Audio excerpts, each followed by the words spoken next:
Hi hello வணக்கம், புஷ்பா பேசுகிறேன். ஒருத்தங்க கமெண்ட் போட்டிருந்தாங்க, ரொம்ப கஷ்டமாக போயிடுச்சு. இங்கே வெளிநாட்டில் இருந்தாலும் சரி, உள்நாட்டில் இருந்தாலும் சரி, யாருமே வேலை செய்யாமல் காசு தர மாட்டாங்க. சரிங்களா? நாங்கள் நாட்டில் இருக்கும்போது எனக்கு 5000 ரூபாய் கூட சம்பளம் கிடையாது. அதுவும் வேலை ரொம்ப அதிகம்.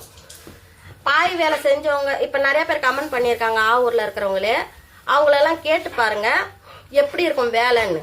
சரிங்களா? காலையிலேருந்து ராத்திரி வரைக்கும் செஞ்சால் கூட எங்களுக்கு 150 ரூபா கூட சம்பளம் கிடையாது. நம்மளுக்கு வருமானம் பத்தல, நம்ம பிள்ளைங்களை மேல் கொண்டு படிக்க வைக்கணும், கொல்லணும், செய்யணும், நல்ல மாதிரியாக நம்ம கஷ்டப்பட்ட மாதிரி நம்ம பிள்ளைங்க கஷ்டப்படக்கூடாதுன்ட்டு தான் நம்ம வெளிநாட்டுக்கே வந்தோம். சரிங்களா? அதுக்கு வாய்க்கு வந்ததெல்லாம் பேசக்கூடாது. சத்தம் வருதுன்னாக்கா சத்தம் வரதாங்க செய்யும். இப்ப அவ்வளோ பெருசு வாங்கிட்டேன். ஒரு பீஸ் வந்து 1.5 கிலோ 2 கிலோ இருக்குது. எப்படி வெட்டுறது? நம்ம இப்போ ஒரு வீட்டுல வாடகை இருக்கிறோம் அப்படின்னா நம்ம மேல சத்தம் போட்டா கீழே சத்தம் போட மாட்டாங்க.